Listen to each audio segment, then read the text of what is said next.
Yes.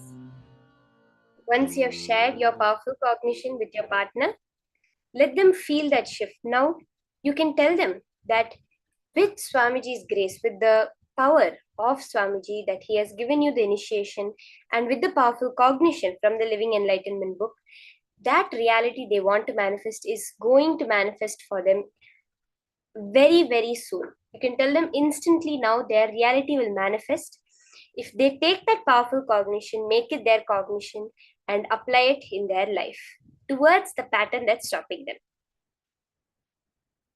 Now, we're entering into a very beautiful session. How many of you have a kind of way of relating with people in life where you feel it's not the way you want it to be? You have like some kind of incompletion, some kind of fight that constantly arises within a certain relationship in your life. There is a same back and forth that goes on which does not allow you to expand in that relationship. How many of you have felt that? I'm sure many of you would have surely felt that, where you feel that, when you relate with people, somehow there is always the same kinds of conversations, the same kinds of fight that keeps getting rehashed and rehashed and rehashed. That is because in life, are we seeing our relationship as patterns or as possibility? Are we seeing the person as we have seen him yesterday? When, let's say, I'm relating with my friend. Now, am I seeing my friend the way she was yesterday? Let's say yesterday we had a fight over which restaurant we should go and eat in. Am I seeing her from the same eyes that, oh, she never agrees to anything I say, only I have to do what she says? If you look at her from that pattern, you will recreate that within her. But when you do the completion, look at her as a completely new person. See, every time you see someone, every time you relate with someone, you would have seen your dog or your pet if you have one. You would just have gone out the door and come back to be so happy to see you, to be jumping all around you. It would not even have been 5 minutes since you met it last. That is the space where you see constantly everybody in your life is a possibility. Nobody is the same even for 2 seconds. There's a saying that you can never put your leg in the same river twice. Swamiji says you can never put your leg in the same river even once, because by the time you've put your leg in, already the water has changed. That way, when nobody can be the same, even now when you're talking to them, the next statement, they're not the same. Constant expansion is happening within them. When you start perceiving life like this, life will start perceiving you that way. Where Swamiji tells you have to live around people that are constantly seeing you as a possibility. This is what we're going to be understanding, this science of relating to life and being related to by life as a possibility. Relationships, patterns, or possibilities. Let's now hear about this from Swamiji.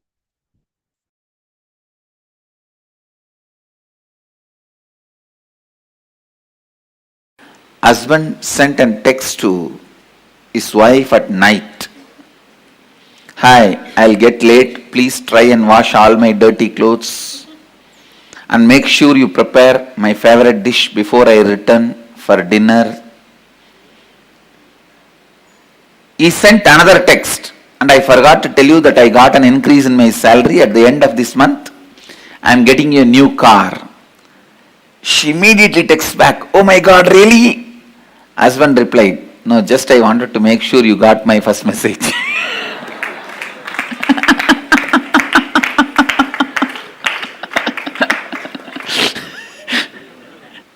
Husband texts to wife on cell.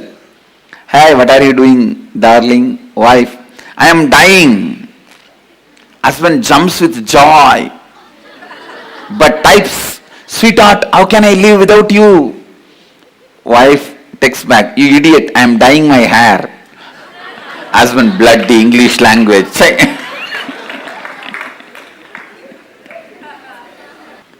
Boss hangs a poster in the office. I am the boss, do not forget. He goes to lunch and comes back from lunch break.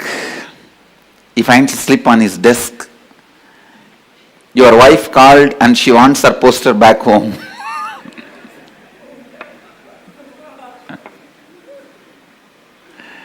Understand,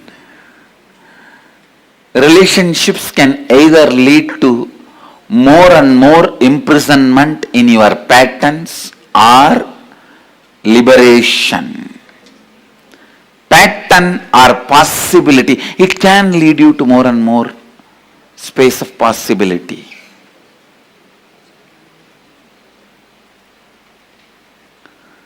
The first and foremost fundamental relationship that exists for you is the relationship between your pattern and your possibility. Please understand.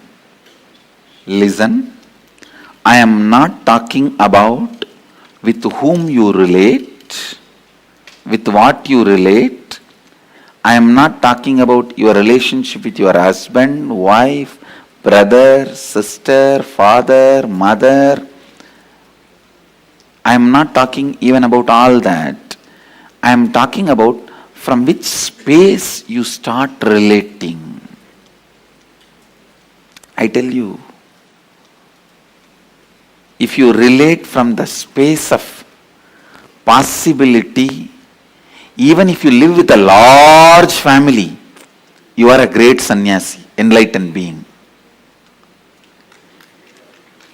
If you relate based on the patterns, even if you are living alone, you are bound, patta, fallen, grihastha. Understand?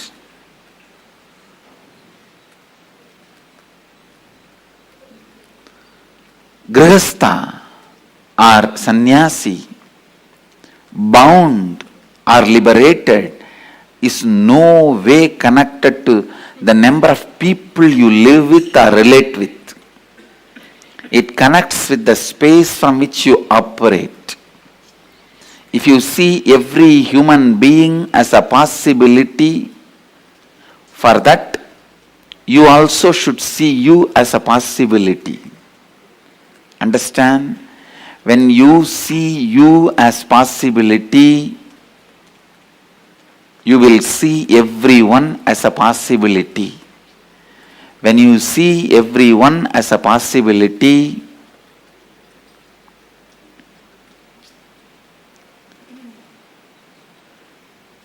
life, wherever you may be living, whatever you may be doing, you will be living with Vijaya Lakshmi. Means the Lakshmi of victory. Don't say, my neighbor house is Vijay Lakshmi. My neighbor name is Vijay Lakshmi. When I said the word Vijay Lakshmi, I meant the Lord, the deity of victory, the goddess of victory.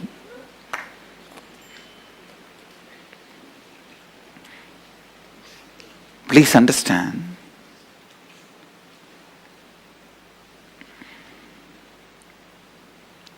How you see you, how you see others, how you see you and how you see others. All relationships you experience in your life can only from two space, two frames. One, listen. Please listen, because I am giving you the punch statements for your life. One, inside the frame and perception given by your pattern. Inside the frame and perception given by your possibility.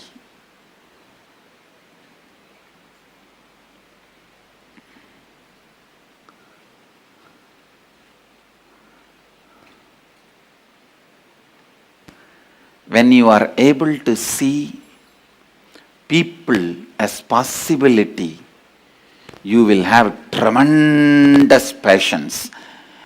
You will wait. and go on reminding. I am nothing but a reminder.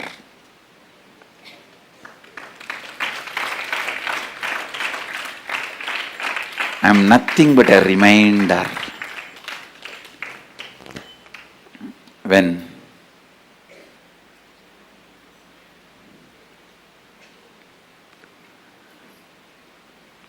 you see the possibilities, I can say in a way, eternal reminder.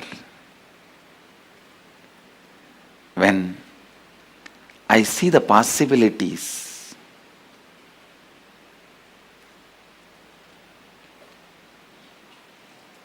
please understand, when I see the possibilities,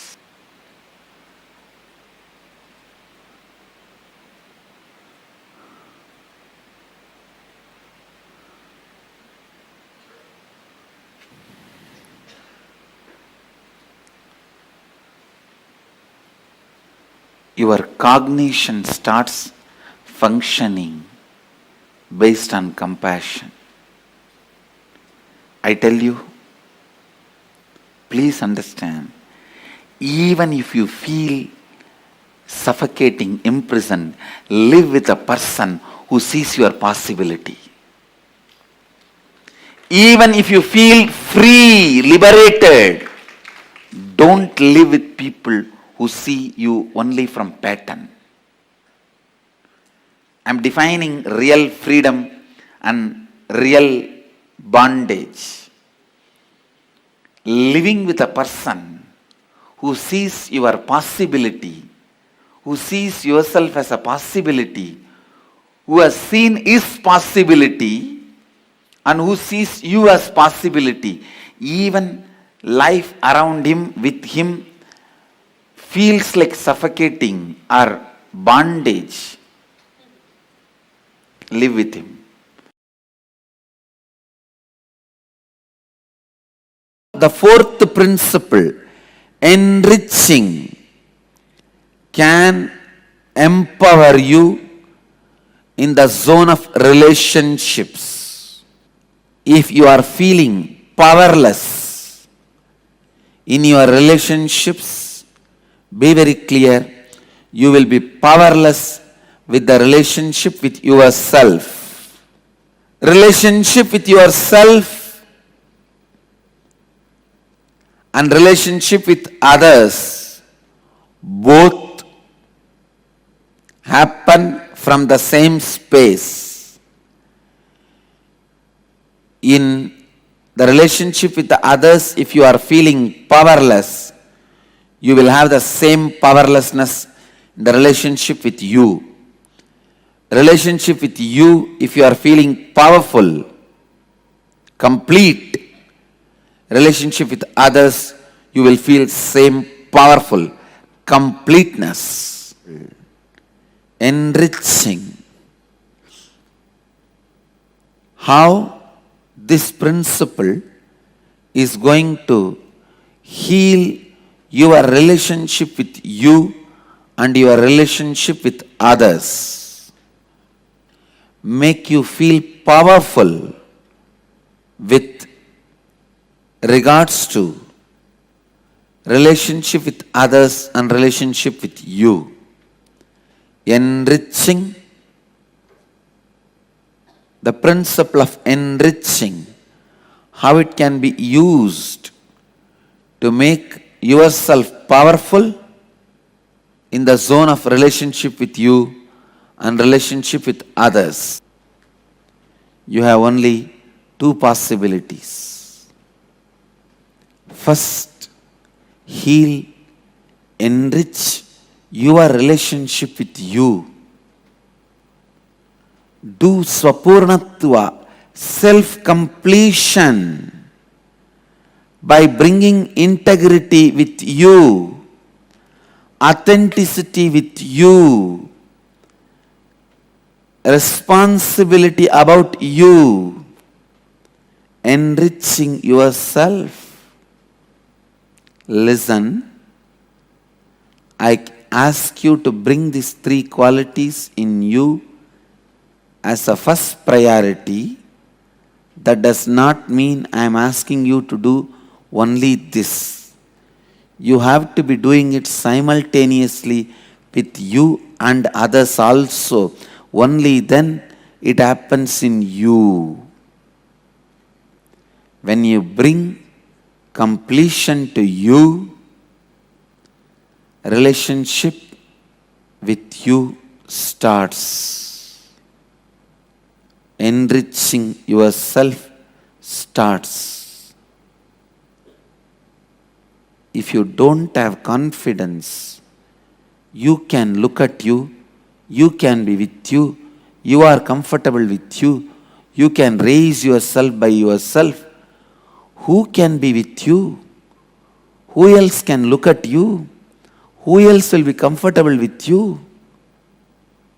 I tell you, in the cosmic constitution, the first amendment is you should be taught to be comfortable with you. That is your first amendment right. Man should be comfortable with himself. You should be able to be comfortable with you. That is the first amendment in cosmic constitution. Freedom of speech comes second. You have freedom to speak with others only if you have freedom to speak with you. If you decide strongly, usually the conscious birth being does not want to get in, will not get in to the unconscious, but life gives you the possibility of everything. All possibilities are given to you, are provided to you.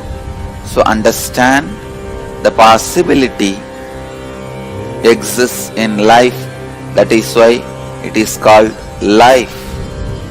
Every time when you are living, the possibility for all the dimensions are open to you, available to you, and waiting for you.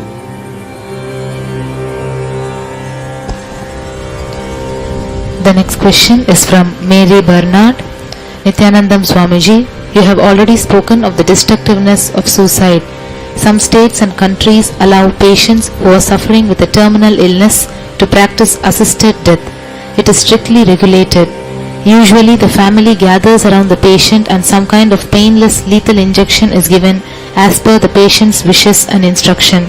Could you comment on this? Cosmos does not agree this mercy killing. As Mahadeva already read out, it will be considered either suicide or murder. If the patient agrees, it will be considered as suicide. The patient does not agree, it will be considered as murder. But all the people who help and make this happen will be treated for murder in the cosmic law.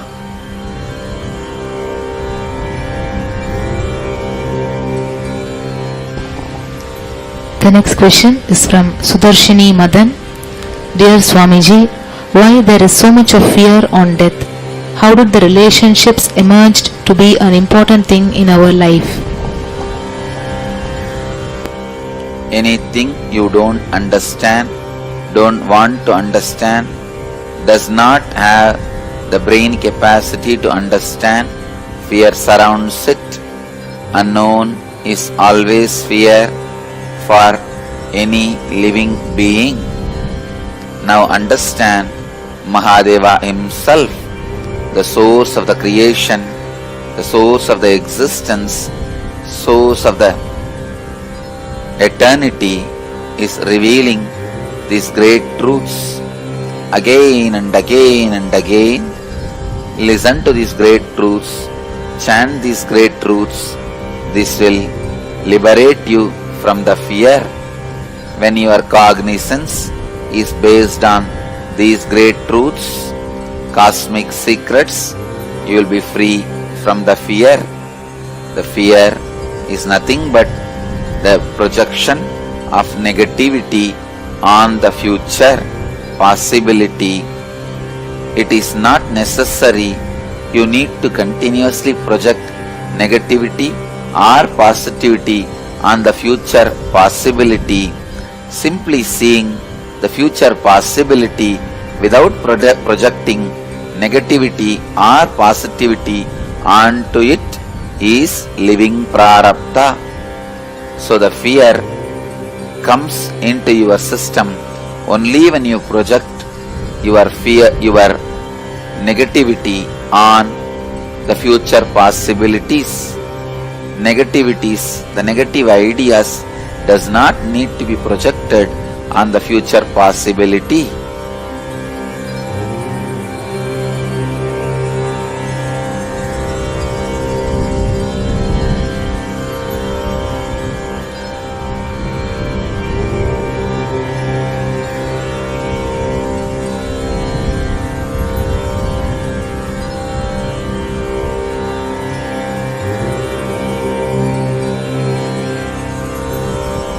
Relationships gives you the feeling it is very important in the life, because through every relationship you try to have extended life while you are living. Whatever your body and mind cannot do for your interests and pleasure, you try to fulfill through the body and minds of your relationships. And same way, whatever they cannot fulfill through their body and mind, they are trying to fulfill through your body and mind. So mutually each other helping to fulfill the other's interests through body and minds of each other is relationships. If both of you understand the interests of each other and ready to support each other's fulfillment, it is called successful relationship. There comes love, compassion, sacrifice and spiritual growth. But if both of them are not understanding the real agendas of others, interests of others, continue the relationship, maybe because one person has hidden interests, hidden agendas which he does not want to reveal it to the other, or which he himself is not aware. When this kind of situations arise, relationship breaks or relationships continue to exist with being exploited, with exploitation.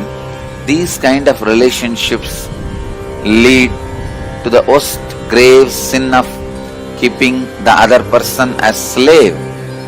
Whenever the slavery happens, cosmos strongly condemns it. So no slavery is allowed in the cosmos. Cosmos is strictly against slavery, because slavery is equivalent to the murder of partial time.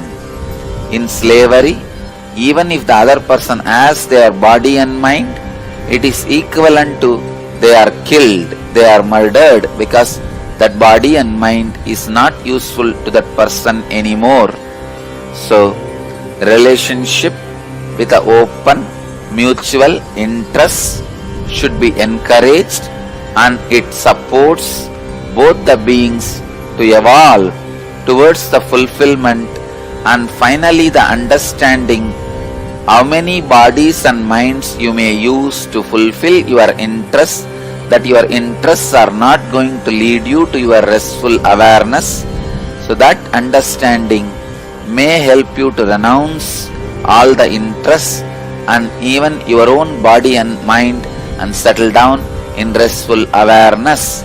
So this understanding will naturally be leading you towards enlightenment.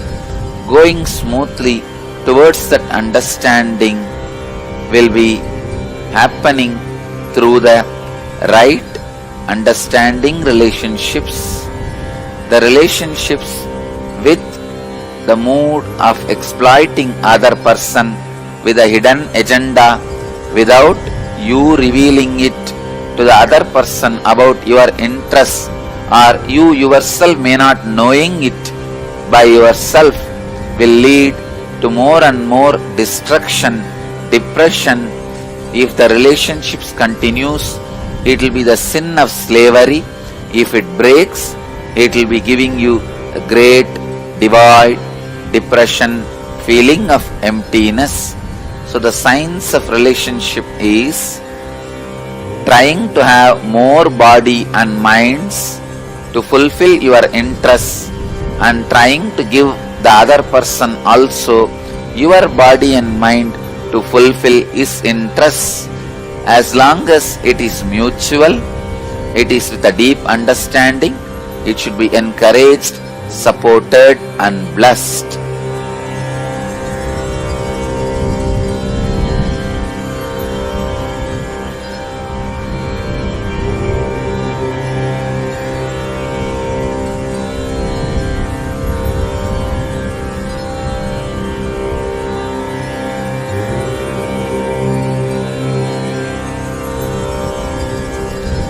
Relationships with deep understanding with each other is equivalent to the conscious birth. Relationships without mutual understanding but still not broken is equivalent to unconscious life. Relationships without mutual understanding broken is equivalent to death.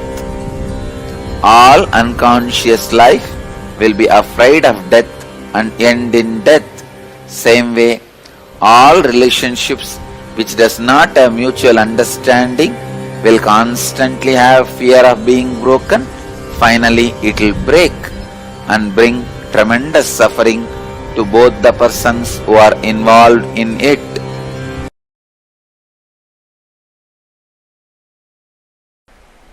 Understand the science of relationships. It is not just the phenomena of the mind, it's a phenomena of the body.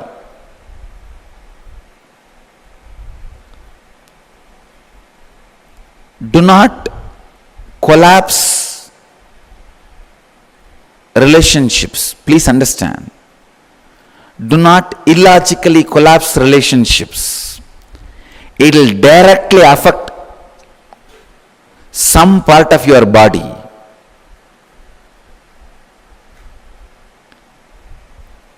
Unless you are logically completely convinced that this relationship can't be maintained, this is going to be abusive, it is going to be disturbing and disrupting your life, don't collapse any relationship.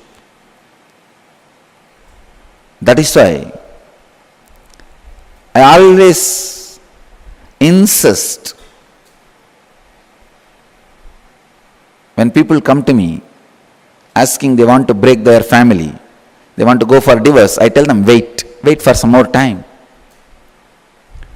They say, no, Swamiji, anyhow I have decided I can't live with her, I can't live with him, better let me break now. Why torture? I tell them no. If you are tortured, your muscle memory and biomemory will strongly start believing this is more disruptive, this is not the way you want to live. Then if you break, you will not have any physical diseases. But before your biomemory or muscle memory is convinced, only when your head, the mind is convinced, if you break, the collapsing will simply turn into a disease inside you. That is why I insist, wait for some more time. whether your muscle memory or biomemory changes your decision or it is going to support your decision. Let's see.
husband sent a text to his wife at night.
Nithyananda. Swamiji had very beautifully revealed in satsang how every relationship in our life gives us two possibilities. It can become a possibility for us where we experience new breakthroughs, new shifts, or it can be a patterns in us, being in that same continuous rut. Every relationship is both a pattern or a possibility. But how we make it, are you going to keep it as a pattern or are you going to keep it as a possibility, is in your hands. Swamiji has revealed a very, very important truth here. Every relationship in your life, you have the possibility to lead it to a space of possibility or to keep it in pattern. Whenever you are in the space of completion, you are making it into a possibility. Whenever you are in the space of incompletion, those relationships remain a pattern inside of you. So the relationships remain as a pattern. Completion is a state where you have nothing holding you in the present moment, and it brings a free space inside you where you will connect with life in present moment in a fresh, spontaneous way. Okay, now I'd like to ask a question to all the participants here. Can I request every one of you to post how many of you have relationships in life where you feel it is the same way, how much ever I try, I'm not able to change this person? Can you can put more specific. Can I request each of you to please post? Can I request each of the participants to post which relationship it is and why do you feel it is stuck? Like, for example, sometimes we'll have, no matter how many times I try to resolve, every time I end up in a conflict with my daughter. No matter how much I change, my spouse does not understand me. How many of you have such relationships in your life where you feel, how much ever you tried, it is not working out?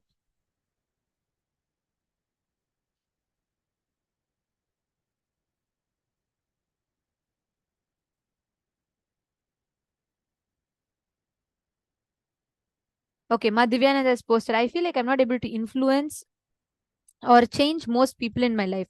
Only person I can influence a bit slowly is my father. Okay. Ma Diana is saying, okay, never, I don't know when I should give up. Okay. Okay, Ma Christina, great. All the others, come on. Ma Navamani, Ma Uma Subramaniam.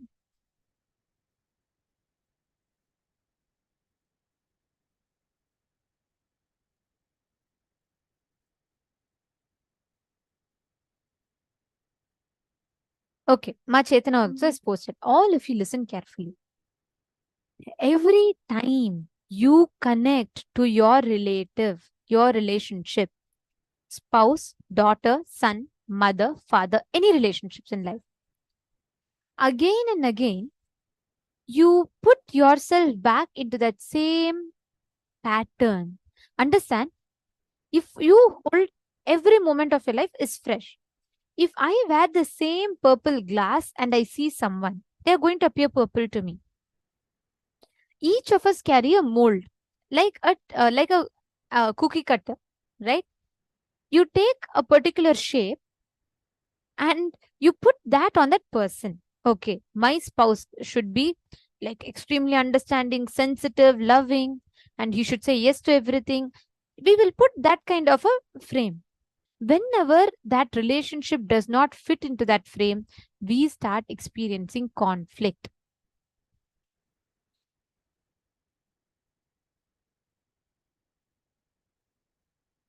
Ma Krista, you have brought up a very important point. You have put, no matter how many people I tried with, it's the same. Understand, when you put a purple glass, whether you see a red rose, white wall, or a pink lotus, or some rainbows, everything is going to be influenced by that purple layer that you add on top. The problem is not with the person. The problem is with the pattern that you perceive that person as. Are you understanding?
Sorry for that technical glitch.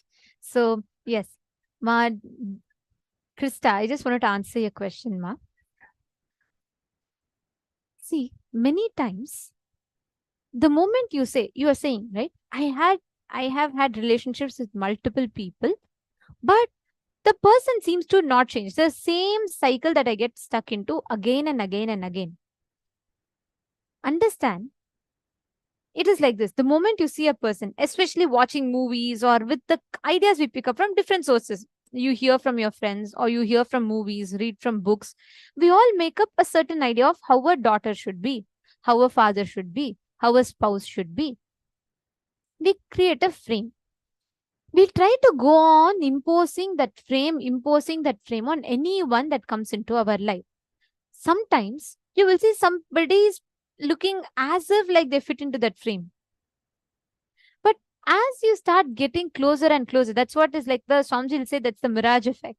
Like how when you're traveling from far, you look like a beautiful puddle or something is there. But when you travel closer and closer and closer, you'll realize it was just a mirage. Same way, when in the relationships, in the beginning, it'll all be good, it'll all be flowery, nice, beautiful. And as you start getting into that relationship, that is when all the patterns start getting triggered. And then you will start feeling, oh, this is not the person I loved. But unfortunately, you loved your idea about that person, not that person. You create a mold. You try to force that other person to fit into that template. And when that person does not fit into the template, you say, all right, come on, he's not meant for me. Then come on, take that frame and go and try to force another person into it. No, life, you cannot fit people into the frames that you want them to fit into. If I am going to wear a purple glass, whether I see Ma Chetana or whether I see Ma Navamani or whether I see Ma Vani Goyal, all of them are going to appear purple to me. Oh, I cannot complain. Why is Vani looking purple to me? Because the problem is not with her. The problem is with the mirror, the glass that I'm wearing. If I am going to look through the purple glass, then I am going to see everyone around me purple. But what do? We wear a purple glass and we say, oh God, this person is only coming in purple. I don't like purple. I want pink color. And then you go and try to look at someone else. Everyone is going to be reflecting that same thing back to you again and again and again. Because the problem is with the way you perceive, the incompletion that you carry. Understanding this, very, very, very important to cognize this. Because all the time we keep thinking it's someone from outside. We keep thinking that, okay, it's this person, that person. There are people who tend to abuse you, who tend to take over you. They do exist. I'm not saying for that. Like my Krista Minat has asked, what to do with people who chronically abuse others? Do I keep them in my life? No. You're not, understanding that you are the source, therefore you are responsible for everything. And understanding how others are a reflection of you, all these understandings are not to put you in powerlessness, but to empower you, that you, with your will, your decision, you have the power to change. You have the power to change anything.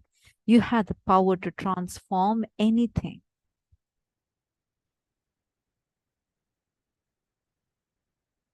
I hope it's Ma Kela Brosad also has posted. I just wanted to add to that. Ma Kela Brosad has posted, no matter how great my hygiene is, theirs never changes. She's saying the only solution is to stop living with them. I do carry the cognition that most men have bad hygiene because I have witnessed it over the years. There have been few exceptions. My fiance has had greater hygiene. My male relatives, not at all. Please understand, Ma Kela, as long as you carry that cognition, anyone you look at, you're going to look at from that perspective only. So what happens? See, if that is the purple glass that you are wearing, that is what Swamiji tells. You are looking at everyone as a pattern. You are judging everyone based on your pattern of your previous judgments, based on your previous few incidents. The person who you met 5 years before who was not hygienic, the person who you met 5 months before who was not hygienic, and the person who you met 5 minutes before was not hygienic are all not connected. They are independent occurrences in your life. You're clutching all of them and coming to a conclusion, all men are not hygienic and therefore I'm going to be incomplete. No. But that is how we all carry pattern-based relationships in life. Ma Krista Menat, please understand, Ma, I am not saying that the people who abuse you also you're supposed to keep them with you. No. I'm only telling the incompletion that you carry. See, one person abuses, second person abuses. Now, by the time you create a judgment that, okay, every relationship is going to be abusive, what happens? then only abusive relationships will keep manifesting to you again and again. It is like, first time you go to the mirror, you stand in front of the mirror, and then let's say you raise your hand. Naturally, the mirror will raise its hand. Second time you raise the hand, mirror raises its hand. By third time, if you go to the mirror and keep your hand raised and say, look, the mirror is even now not dropping its hands, it will not drop, it will reflect what is inside of you. You might not be the reason for the abuse happening to you, but you are responsible for the suffering of that abuse that you're carrying inside of you. There's a big difference. You're not the reason of why people come and abuse you, but you are responsible for the suffering that you carry inside you because of those abusive relationships. Ma Christina is asking, I'm also in love. How can I deepen that love, considering the world and struggling to find balance in life? That's a very nice question. Actually, you will be learning about that further, but just to give you a brief answer about that in this thing. The moment you stop trying to fit another person into your mold, you will start really experiencing love. We always try to fit. Okay, you have a certain idea about your boyfriend. You want him to fit that mold. Okay, he should care. He should spend so much time with me. He should give this. He should do this. You carry a certain amount of like an idea or a judgment. Okay. Now, based on that idea, based on that judgment that you carry, as long as that person seems to fit, you will be okay. The moment that person is leaving, is not fitting in that frame, you start falling into incompletion. You need to understand everyone cannot fit into your frame. You trying to fit someone else into your frame is violence.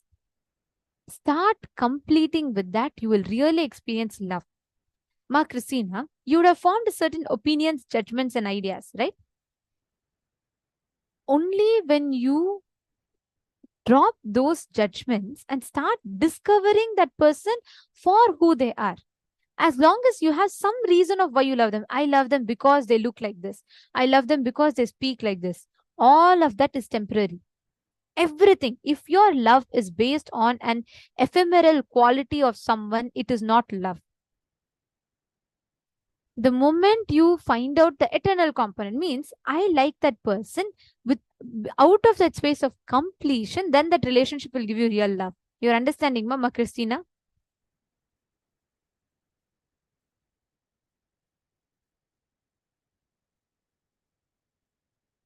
Ma Chetana is also asking a question. How do we find hope or possibility to live with abusive person over years and never changed and still see the same behavior, which I see as their natural behavior? Ma Chetana, the first and foremost thing that you need to understand is that we look at things from the space we are in. Understand, I am not denying people have their innate qualities. That is true. But how you have to deal with them, how to get them into completion with you, how to get yourself into completion with them, starts first from us establishing ourselves in the space of completion. Understand? When you start cognizing inside of you that whatever you're experiencing in your life is starting from some cognition that you are carrying inside of you. It is starting with some incompletion that is there inside of you. You will understand and realize, actually, almost 80% of the problems are nothing but the incompletions that you are holding on to and trying to project it on the other person. Are you understanding, Machetana? When you start seeing that, automatically you will get the intelligence. Even the remaining 20%, you will understand how you can transform your relationship with that.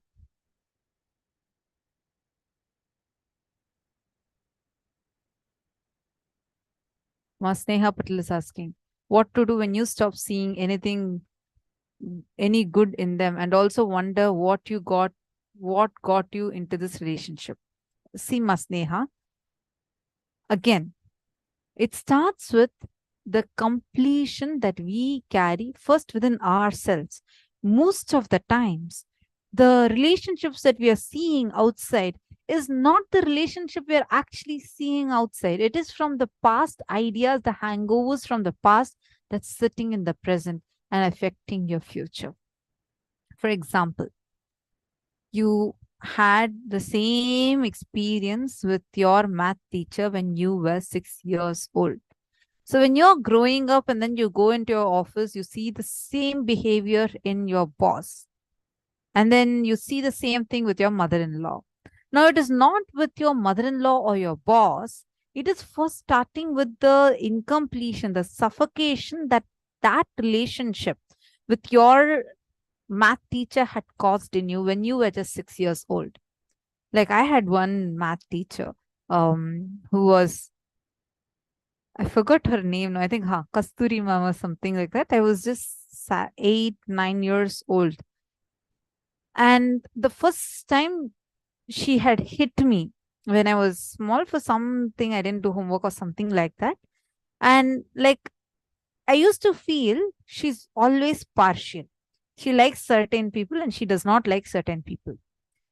And further after that, like after a few years, much later, after I joined Gurukul, I still used to project the same thing on my teachers. There's a new math teacher in our, like in Gurukul, and I used to tell her that I went and told her, look, you're being very partial. I feel, see, at least in Gurukul, we have the freedom, like you can talk openly and like, they'll help you understand, they'll give you spiritual understanding. So I actually went to her and I told her, Ma, I feel you are being partial. You only teach this person more, you don't teach me. She said, wait. Why do you say that? Then I gave her one example. She helped me understand how that situation was my own perception, like how I put two different things together and I actually perceived something that was not even existing. It was causing so much of a disturbance in me, so much of an incompletion in me. And then when I actually went and spoke to her, she explained to me, look, it's not the way you saw it. And she explained to me.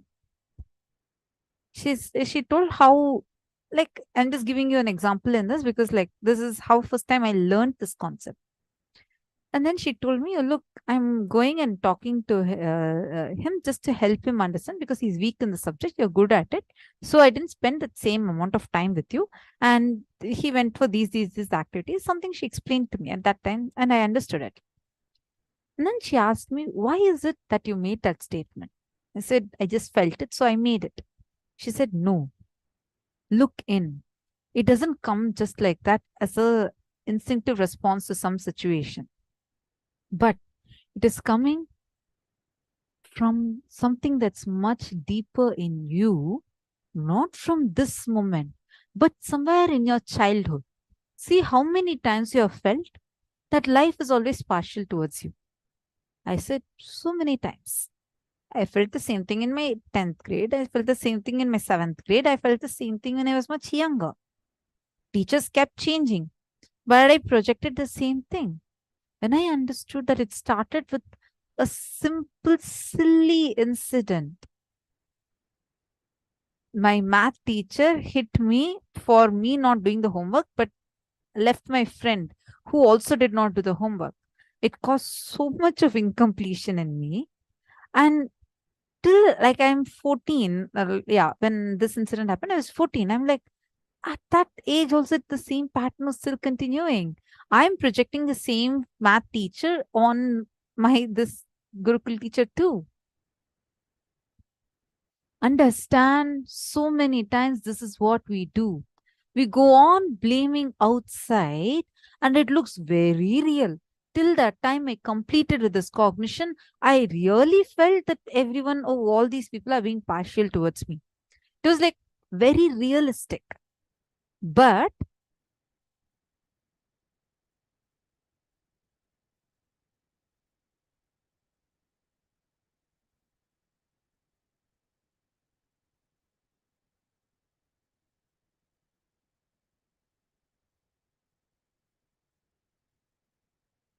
no sound. Sorry. Nithyanandam, are you able to hear me?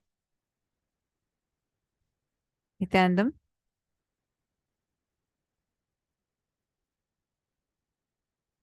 Okay, thank you. See,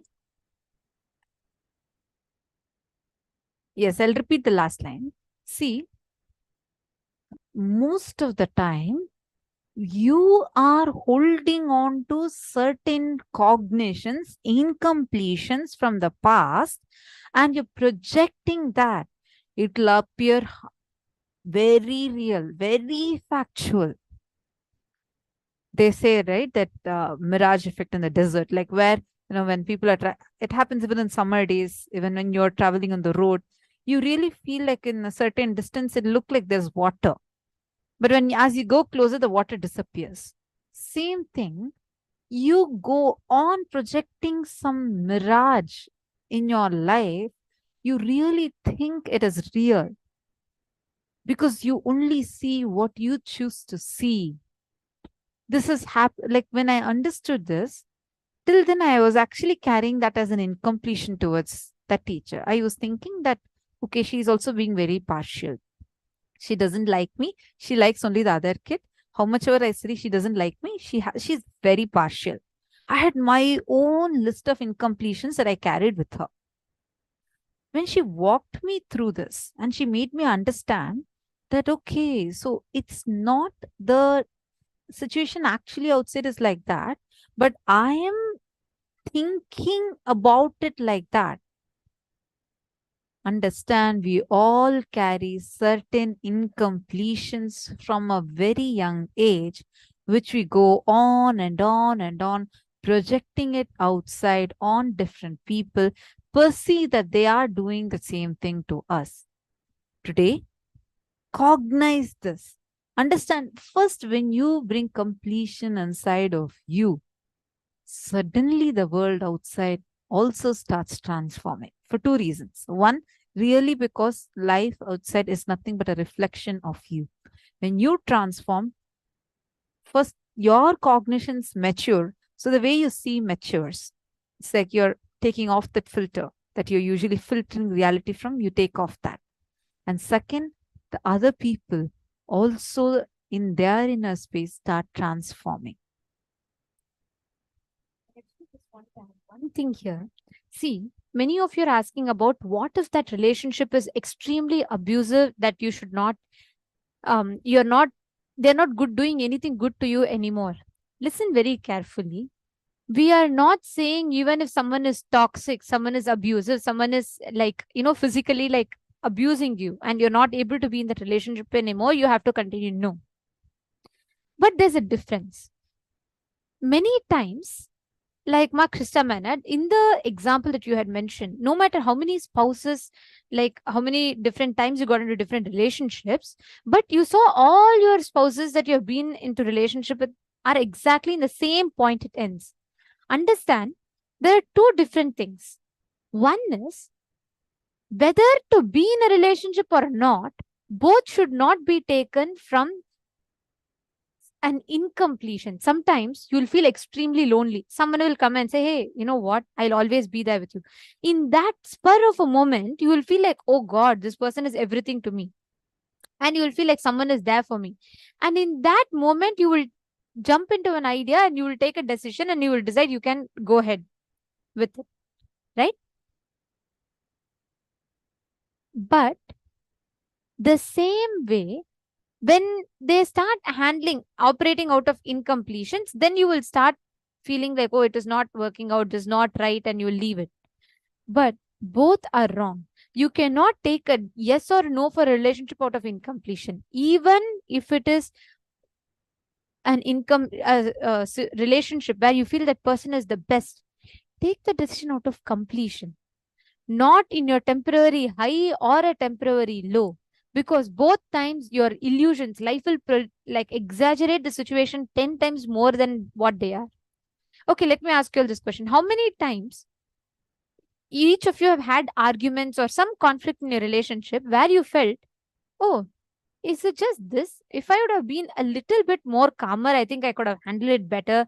I think this whole argument was not really worth it. How many of you felt like that? Can you put yes in the chat? You will suddenly have a big fight. But after the fight, you will feel like, after all, I don't think this much was needed. How many of you have had like that? Okay, Ma Krista is saying, of course. Come on, can I request everyone to put? How many of you have had? Okay, so many of you are putting Ma Sukha Yoga, Ma Dhyana, Ma Jayanti. Okay, listen very carefully. Whenever you are fighting at that time, you will actually feel it is legitimate. You will feel like, oh God, what I'm saying is right. This person is doing wrong to me. This can't happen. This can't happen. That one thing will ring 100 times in you. You will react so much. You will come to drastic decision. You'll say, let me divorce. But end of the day, in that spur of the moment, because your one incompletion got triggered, you will just fall into that rut, that cycle, and you will destroy that whole relationship. When I say you, I don't just mean your side. Sometimes it happens from the other side also. That is why it is crucial to have the space of completion.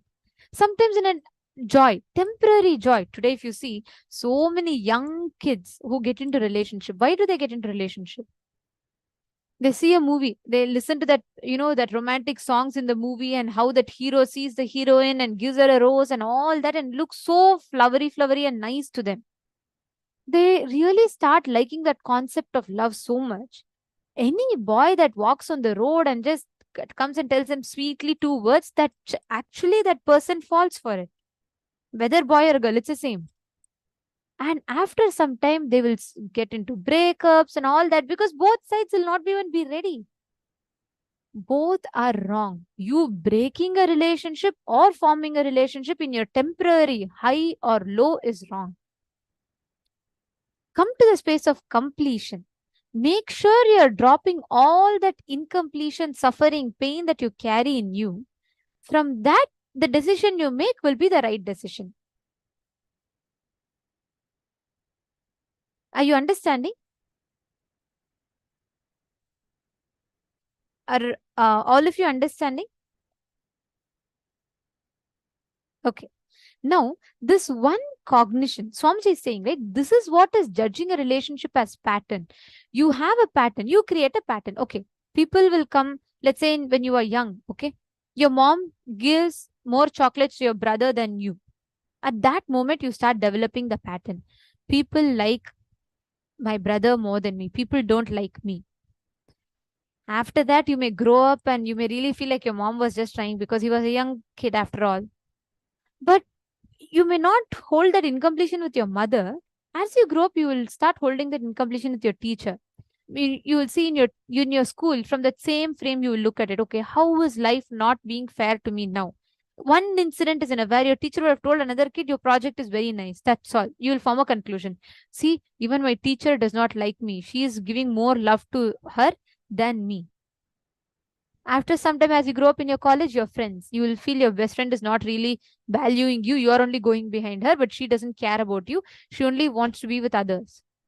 After you grow up with your boyfriends, or after you grow up with your fiance, then your husband, then your children, the person, the people whom you have the judgment about varies, but your judgment remains the same. You always feel life is very unfair to you. That is how we all form incompletions. That is what is called as judging relationships as patterns and not as possibility. So many decisions to divorce, to break the relationships, fight. Today, whenever I read the news, it is so saddening to see people get so irritated, angry. They suspect their husband and wives and they get into relationships or break the relationship. Sometimes it goes to the extent of physical assault to the other person. That extent it goes because it starts building like this. It starts building as minor irritations. I remember this one incident Swamiji shares always has made a big impact in me. And I keep sharing this incident. One day, a person came to Swamiji for darshan. He came to Swamiji and he said, Swamiji, I can't handle this anymore. Please bless me to have a divorce with my wife. And Swamiji tells, this incident is actually there in the Guaranteed Solutions book. Swamiji will tell this man that, hey, you know what? I only bless people to form relationships. How can I bless to break a relationship? You tell me what the issue is. Let me find out what we can do, how we can resolve it. He tells, no, Swamiji, you don't understand. My spouse, you can't, nobody can handle my spouse. She's most violent person.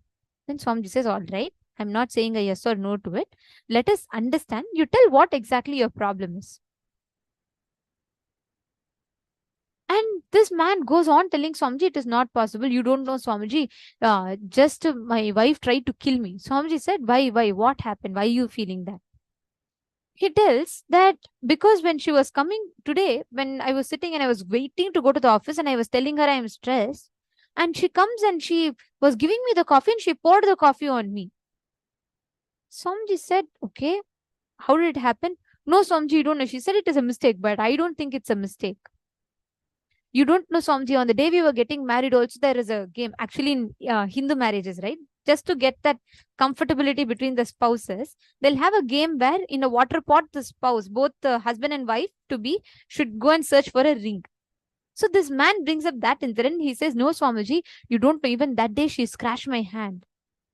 Swamiji said, clutching one or two incidents, that one and another incident, this man has come up to a conclusion that the wife is trying to even kill him. He is so deluded by his incompletions. For him, it seems legit. He feels like, yes, she has been harmful to me. She is not doing this. She is not cooperating. And today she's pouring coffee. Tomorrow she may pour acid. He actually told this to Swamiji. Swamiji asked him, maybe she poured coffee by accident. He told Swamiji, no, Swamiji, you don't know. Today she's pouring coffee. Tomorrow she'll pour acid on me. And he wants to take a divorce because of this incident. Understand, it is always it is like this. It builds up like this. Sometimes it becomes too late. It is not one side, it is both sides. Husband feels like this. Wife, we don't know what she will be having. Wife will also have the same incompletions. But because the science of completion is not practiced, we come to drastic conclusions. We decide to end relationships. We decide to break another person. We decide to even destroy our lives. Swamiji was saying, Swamiji said, I felt so sorry for this man. His incompletion was so much. He was so deluded, he could not see the reality. This is what most of us do. This is what Swamiji revealed in this satsang. Let us all take a few minutes now. There's a very, very powerful exercise. Listen, do not miss this. It's a very, very important one. And I request every one of you to do this.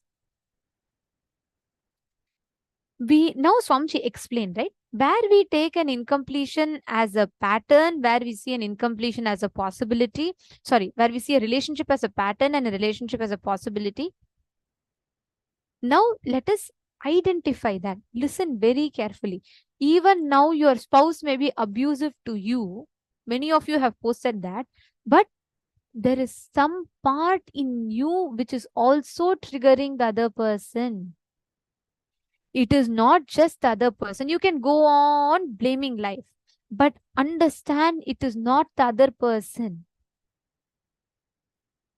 You will carry a narrative that as if that person is the villain in your life. That person also has a parallel narrative that you are the villain in their life. Both sides, it is not like that. The Swamiji will make a funny joke, no? That, first day of marriage, wife speaks, husband speaks, wife listens. Second day of marriage, wife speaks, husband listens. But after 1 year of marriage, both speak, neighbors listen. That is literally the conditions of all relationships. Marriage is just an example. But this constant conflicts happens in all relationships in life. It is not just about your marriage, even whether you're in your job, your school, everywhere. It's a constant on and on happening in our lives. How many of you are identifying this? When we are telling about this, how many of you are identifying this? Could you all please post? A question. A question. If I do the incompletion, what if my spouse never does incompletion, meaning completion, is it? So they're asking, what if you're doing completion, but your spouse never does completion? How to handle this? First thing, straightforward solution to this is get him also to attend the program. But if you do the completion, the very attitude of you would transforming the other person. I've told this so many times. I'm going to tell again, because this was my very first introduction to completion with others. I did not know much about Swamiji when I joined Gurukul. It was only after I joined Gurukul, slowly I understood about Swamiji, about Swamiji's teachings, everything. The day I saw Swamiji, I joined Gurukul. So when I joined Gurukul, day 1 or day 2, I think, there's this kid who also joined Gurukul. She was also a new kid. So we both are like newly joining. And she was a small kid. She was like 2 or 3 years younger than me. And she used to come and bug me and like try to fight with me. And I also got so incomplete with her. And we both were fighting with each other. And like I just didn't like to go near her. So I used to keep avoiding her. Wherever if she comes, I'll just turn away and go somewhere. This went on for 3-4 days. And then that day I started calling her as a bully. I used to keep telling her, you're bullying. And I used to keep moving away. And I used to get so incomplete. That night, one of the balasans, Gurukul balasans, asked me what's going on, why am I getting so incomplete and having a conflict with that other kid. I told her, look, this is what these are the things she did. And I'm so upset. She keeps coming and troubling me. She asked me, did you try completion? I asked her what that was. She explained to me the process. She said, you just do the completion and see. And definitely, she will not trouble you again. I was like amazed. I asked her what completion was. She explained to me the steps. So that night, this whole discussion happened at night. So I was like just about to go to sleep. So I closed my eyes. I started doing the completion process. And next morning, I felt so fresh throughout the time. Even in my dream, I'm sitting and completing with her. The next morning, we are going for puja that day, early morning. We had Rudrabhishekam. And we all are going to the hall the meditation hall where we do the puja and abhishekam. So I was getting late. I was rushing and getting ready and going. I used to like these rose flowers to offer it to Swamiji during puja.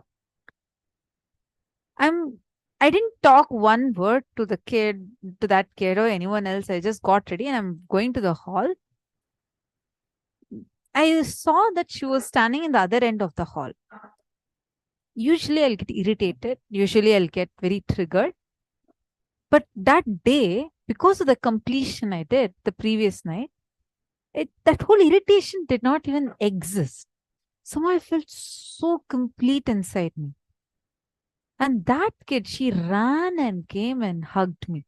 And she said, I don't know why I feel so complete with you. So I got flowers for you for puja.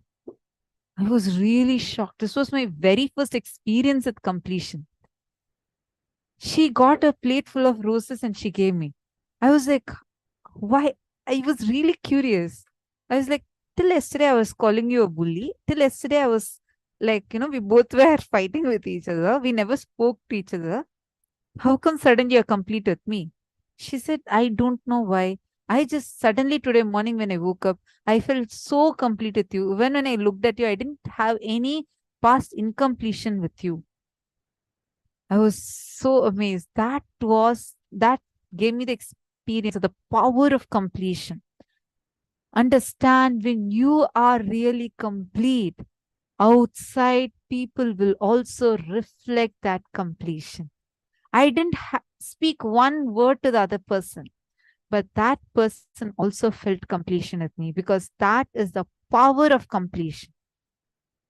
When all of us try, anyone, you can try this with any relationship.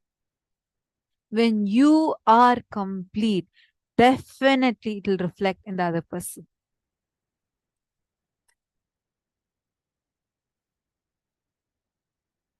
Seema, one more thing. When you take a step, the moment you start with an argument saying, okay, if I complete and if they don't complete, itself you have a fear. Understand first. It is not about right, wrong. If you complete, you will become wrong. If he completes, he'll become, if he does not complete, he'll become right. No. It is like in many times in fight, you'll have a problem with asking sorry because you'll feel, oh, if I ask sorry, that means that person is right or what? No, no. I argued, but he also equally argued back with me. No, it is not about that. If you take a step to completion, it will naturally reflect in the other person also. First, you take the step and inspire the other person to do by you living. So many spouses, if you see, how they get connected to Swamijis, the wife will or the husband, one of them will attend the inner awakening first. They'll see the transformation in the other person and they'll say, oh my God, my spouse has had such a transformation, and they'll come. So many people you can ask, even here, I'm sure so many people will be sitting like that. Completion always inspires other person to experience it. So you first take that step. Don't worry about your spouse. You do completion from your side, and you will see it will reflect in the other person also the same way. Spend some time and do that completion.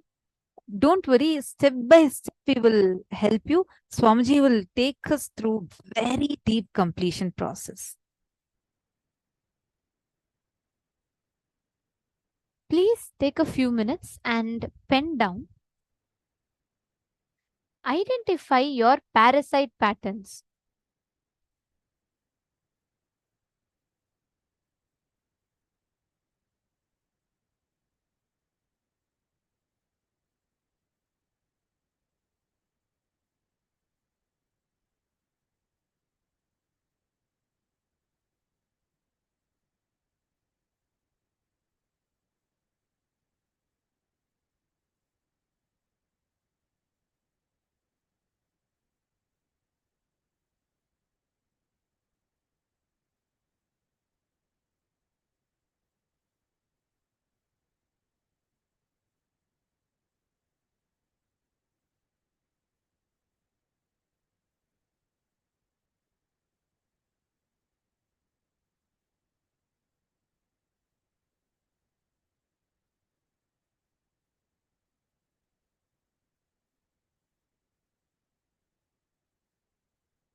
Self now.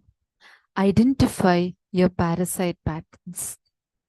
Patterns of self-doubt, self-denial, self-rejection, self-criticism, self-hatred, being skeptical and believing it is impossible.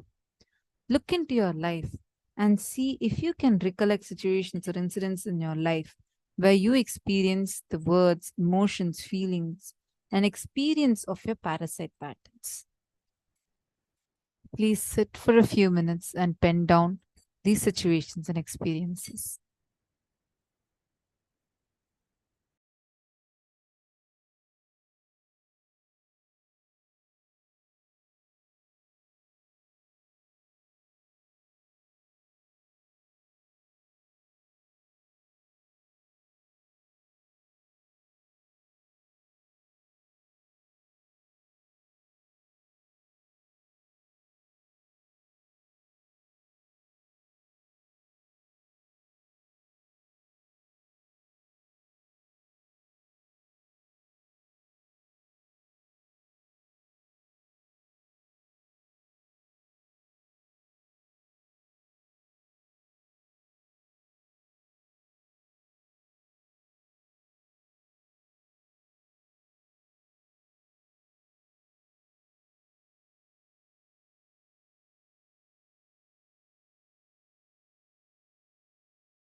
Nithyanandam.